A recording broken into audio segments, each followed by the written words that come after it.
ఇస్తా ఉంది. ఈ భూమి మీద పుట్టిన ప్రతి మనిషికి, రాజులకైనను, రాజకీయ నాయకులకైనను, దొంగలకైనను, వ్యభిచారులకైనను, ప్రభుని నమ్మిన వానికైనను, నమ్మని వానికైనను ఈ భూలోకంలో అందరికీ మరణం ఉన్నది. అది శరీర మరణము. అయితే మనిషికి రెండు మరణాలు ఉన్నవి. ఒకటి శరీర మరణము, రెండవది ఆత్మ మరణము.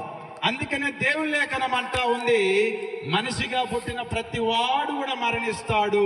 ప్రసంగి గ్రంథములు 7:12 అంటా ఉన్నాడు. మట్టి మట్టిలోనికి వెళ్ళిపోతా అంటా ఉన్నాడు. మానవుడు మరణించింది మరి మట్టిలోనికి వెళ్ళిపోతా ఉన్నాడు. ఇది మట్టితోని నిర్మించబడిన శరీరం. మానవుని లోపల ఆత్మ ఉన్నది. ఆ ఆత్మ దేవుని యొద్దకు వెళ్ళిపోతా ఉంది. అది ఉచితంగా వెళ్ళట్లేదు. మన క్రియల వలన వెళ్ళట్లేదు. మన నీతి వలన పరలోకం చేరదు. మన ఆత్మ ఎవరి వలన వెళ్తుందంటే యేసుక్రీస్తు రక్తం వలన ప్రభుని నమ్మిన ప్రతి వాడు పాపం విడిచి ప్రభు కోసం బ్రతికితే ఆ ఆత్మ మరణము తప్పించుకుంటా ఉన్నాడు. కాబట్టి ఆత్మ మరణము తప్పించిన ప్రభు యేసుక్రీస్తు వశము, ఇంకెవరి వశములో లేదు.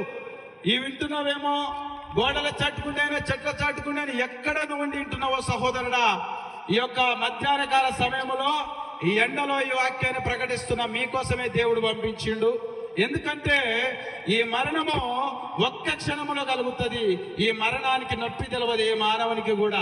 అయితే రెండో మరణం ఉన్నది నిత్య నరకం అన్నమాట. అంటే అనుదినము నువ్వు కాలుతానే ఉంటావు కానీ చనిపోవు.